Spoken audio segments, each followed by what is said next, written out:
নমস্কার বন্ধুরা, আমি প্রিয়াঙ্কা। আজকে আপনাদের কাছে নিয়ে চলে এসেছি মটন কষা, যেটা সমস্ত বাঙালির অত্যন্ত প্রিয় একটা রেসিপি, যেটা সবাই খেতে খুব পছন্দ করে। চলুন তাহলে দেখে নিই। কয়েকটা আলুকে আমি দুটুকরো করে কেটে নিয়ে ভালো করে ধুয়ে নিয়েছি। দিয়ে মটনটাকেও ভালো করে ধুয়ে একটা পাত্রের মধ্যে আমি নিয়ে নিয়েছি। দিয়ে একটা কড়াইয়ের মধ্যে অল্প পরিমাণ আমি সরষের তেল নিয়ে নিয়েছি।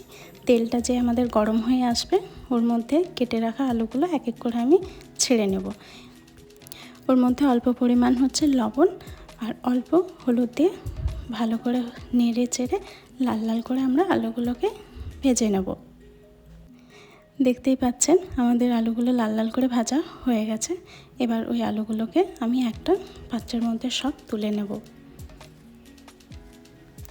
একটা কড়াইয়ের মধ্যে অল্প পরিমাণ হচ্ছে সরষের তেল দিয়ে দেবো। আপনারা চাইলে রিফাইন তেলও ব্যবহার করতে পারেন, কিন্তু সরষের তেল টেস্টটা ভালো আসে।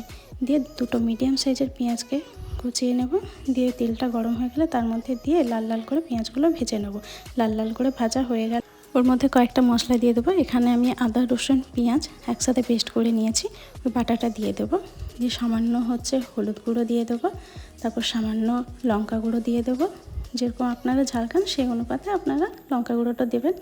দিয়ে সামান্য হচ্ছে জিরে গুঁড়ো দিয়ে দেবো। আর সামান্য হচ্ছে কাশ্মীরি লঙ্কা গুঁড়ো আমি দিয়ে দেবো, যাতে একটু লাল লাল কালারটা আসে মাংসের মধ্যে। দিয়ে ভালো করে নেড়ে চেড়ে অল্প পরিমাণ আমি ওর মধ্যে জল দিয়ে দেবো। দিয়ে আবার ভালো করে নেড়ে চেড়ে কিছুক্ষণের জন্য আমি মশলাটাকে কষিয়ে নেব।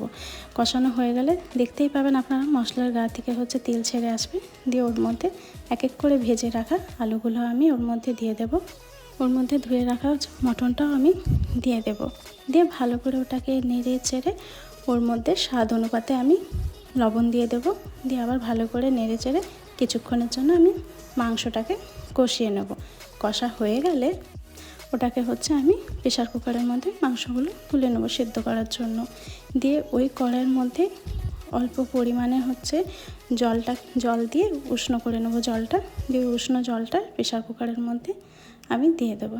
দিয়ে প্রেসার কুকারটা ঢাকনা লাগিয়ে ওভেনের উপরে চাপিয়ে মাংসটা আমি সিদ্ধ করে নেব। এখানে আমি 7 থেকে 8টা সিটি দিয়েছি, ঠিক আছে। ওতেই আমাদের হচ্ছে মাংসটা সিদ্ধ হয়ে গেছে, আপনারা দেখতেই পাচ্ছেন।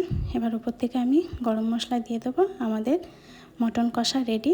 কেমন হয়েছে অবশ্যই আপনারা জানাবেন, আর একটা লাইক, কমেন্ট, সাবস্ক্রাইব করে দেবেন। থ্যাংক ইউ বন্ধুরা।